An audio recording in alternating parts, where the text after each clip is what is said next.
নাচে তা থই নাচে নন্দদুলাল রাঙা চরণে বাজে মন্দির তাল নাচে তা থই নাচে তা থই নাচে নন্দদুলাল রাঙা চরণে বাজে মন্দির তাল নাচে তা থই নাচে তা থই নাচে নন্দদুলাল রাঙা চরণে বাজে মন্দির তাল ত্রিভঙ্গ মুরারি হয়ে চূড়া বামে হেলাই ত্রিভঙ্গ মুরারি হয়ে চূড়া বামে হেলাই বৃন্দাবনে লীলা করে মদন গোপাল নাচে তা থই নাচে নন্দদুলাল রাঙা চরণে বাজে মন্দির তাল নাচে তা থই নাচে নন্দদুলাল রাঙা চরণে বাজে মন্দির তাল চন্দন তিলক আঁকা গোপালের ভালে মাথা দোলে ময়ূর পাখা নাচে তালে তালে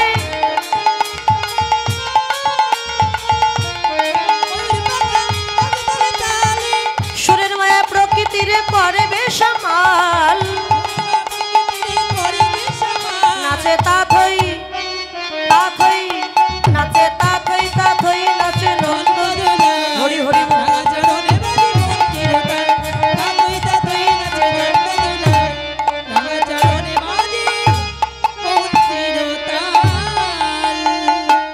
নৃত্য সমর্পণ করে যেই দাঁড়িয়েছে মায়ের তো খুব আনন্দ। দেখবেন সন্তান যখন প্রথমে মা বলা শেখে বা যখন কথা বলতে শেখে তখন কত আনন্দ হয়, যখন হাঁটতে শেখে কত আনন্দ হয়, যখন প্রথমে নৃত্য করে কিংবা কতক্ষণ পিতামাতার কত আনন্দ হয়, তাই না? আজকে যখন মায়ের সামনে গোপাল প্রথম নৃত্য করেছে মায়ের তো কত আনন্দ। মা ছুটে গিয়ে একেবারে গোপাল কোলে নিয়ে চুম্বন দিচ্ছে গোপালের বদন। গোপাল মনে মনে বলে, মা গো যতই আমায় আদর করো আমি কিন্তু ভুলিনি সে কথা। এবার দাও মায় আমায় নবনী দাও, দাও মায় আমায় নবনী দাও, আমার বড় ক্ষুধা লেগেছে মা, দাও মায় আমায় নবনী দাও।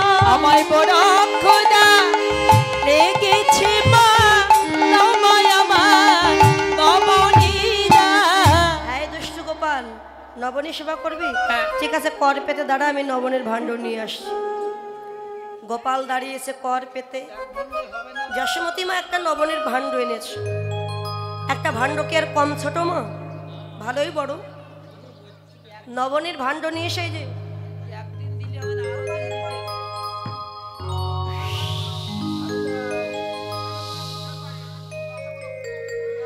হ্যাঁ, আশেপাশে অনেক ঘোষের বাড়ি আছে, অনেক ক্ষীরসহ নবনী আছে বাড়িতে বাড়িতে, তাই না?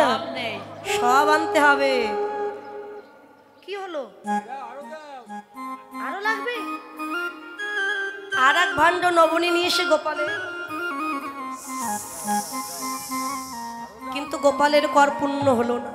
গৃহে যতগুলো নবনের ভাণ্ড ছিল একে একে সব এনে আমার গোপালের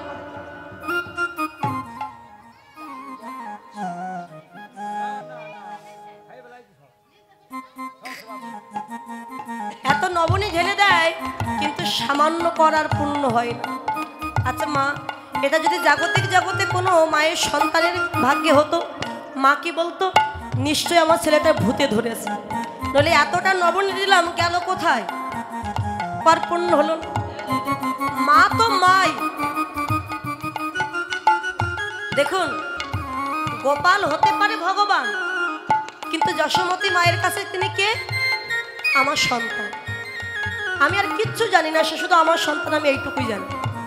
বৃন্দাবনে গোপ গোপীগণ গিয়ে বলেছিল, যশোমতী তোর গোপাল সাধারণ কেউ নয়, গোপাল হয়তো দেবতা, নইলে মহাপুরুষ, নইলে ভগবান। কেন না এক আঙুলে অত বড় গিরি গোবর্ধন পাহাড় কেউ ধরে রাখতে পারে? মনে নেই তোর? 6 দিন বয়স একটা রাক্ষসকে বধ করলো, যার নাম ছিল পুতনা। অগাসুর বকাসুর বধ করলো, তৃণাবর্ত বধ করলো, তোর গোপাল সাধারণ কেউ নয়। যশোমতী বলেছিলেন, কেন? শুধু কি আমার গোপাল ধরেছিল নাকি? শ্রীদাম সুদাম দাম বসুদাম ওরাও তো লাঠি সোটা নিয়ে উঁচু করে ধরে রেখেছিল গিরি গোবর্ধন পাহাড়। বাৎসল্যময়ী মা কোনোদিন বুঝতে চাননি যে গোপাল ভগবান। কেননা যদি সবার মতো আমিও বলি আমার গোপাল ভগবান, ভগবান তো কারোর একার হয় না, যে ডাকে তার হয়। তাহলে আমিও যদি বলি আমার গোপাল ভগবান, আমার গোপাল আমার কাছে থাকবে না, আমাকে আর মা বলবে না, সবার কাছে চলে যাবে, আমি যে সন্তান হারা হয়ে যাব। এই গোপালের কত লীলা যশোমতী মাকে দেখালো, কিন্তু মা বুঝতে পারল না।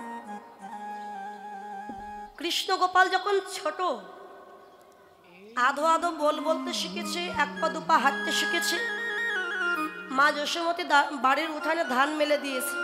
এই গোপাল, ধানগুলো একটু দেখিস বাবা, আমি যমুনা থেকে স্নান করে আসি। স্নান করতে গেছেন মা। বৃন্দাবনের পূর্বে জামোদা নগর বলে একটা গ্রাম, ওই জামোদা নগরে ফল বিক্রি করতেন একটা কিরাতিনী, নিচু জাত চণ্ডালিনী। ঝুড়িতে করে ফল বিক্রি করতে করতে আসছে, সারা বৃন্দাবন ধাম খুঁজে ঘুরেছে, একটা ফলও বিক্রি হয়নি। অবশেষে নন্দ পিতার বাড়ির উঠানে গিয়ে বলে, ফল নেবে গো ফল। গোপাল তো উঠানেই বসেছিল, এক পা দুপা করে গিয়ে বলছে, আমাকে একটা ফল দাও না গো, একটা ফল দাও। বাবা, তোমার নাম কি? আমার নাম গোপাল। তা ফল তো দেব, আগে তোমার মাকে ডেকে নিয়ে এসো, তোমার মা এসে আমাকে অর্থ দেবেন, তারপরে যত ফল লাগে আমি তোমায় দেব। মা তো বাড়িতে নেই, আমার কাছে অর্থও নেই, তুমি আমাকে একটা ফল দাও না গো। দেখো বাবা, আমি খুব দরিদ্র বাবা, এই ফল বিক্রি করেই আমার সংসার চলে। আমার স্বামী কিরাত অসুস্থ হয়ে ঘরে পড়ে আছে বাবা, তার বদনে দুবেলা দুমুঠো অন্ন তুলে দিতে পারি না, তাই আমি রাস্তায় রাস্তায় ফল বিক্রি করে বেড়াই। তুমি যদি অর্থ না দাও, আমার স্বামীকে যে অনাহারে থাকতে হবে, আমাকেও অনাহারে থাকতে হবে। গোপাল পরীক্ষা করবার জন্য বললেন, ও মা, মাগো একটা ফল দাও মা। যে মায়ের সন্তান নাই, তাকে যদি কেউ মা বলে ডাকে, অন্তরটা কোমল হয়ে যায়। গোপাল, তুই আমায় মা বলে ডাকলি বাবা, ঠিক আছে তুই দাঁড়া, আমি তোকে ফল দিচ্ছি। জানিস বাবা, নিচু জাত বলে কেউ কোনোদিন আমাকে একটু মা বলে ডাকেনি। তুই মা বলে ডেকেছিস, আজকে আমার এই তাপিতে হৃদয়টা শীতল হলো। দাঁড়া, দাও মা। ঝুড়ি থেকে একটা করে ফল নিয়ে গোপালের হাতে দিচ্ছি, আর এমন করে তাকিয়ে আছে গোপালের বদন পানে, আর ভাবছি, এত সুন্দর বালক এর আগে তুমি কোনোদিন দেখি, এত রূপ, একে দেখে মনে হয় যদি একবারে কি একটু বুকে জড়িয়ে ধরতে পারতাম, আমার এই মাতৃ জনমটাই ধন্য হয়ে যেত। ভাবছার ফলগুলো দিচ্ছি, কখন যে ফলগুলো সব দিয়ে দিয়েছে কিরাতিনীর লক্ষণ। মা, এ কি করলে? ফলগুলো তো সব আমায় দিয়ে দিলে মা, এবার কি করবে? আমি তো তোমাকে অর্থ দিতে পারবো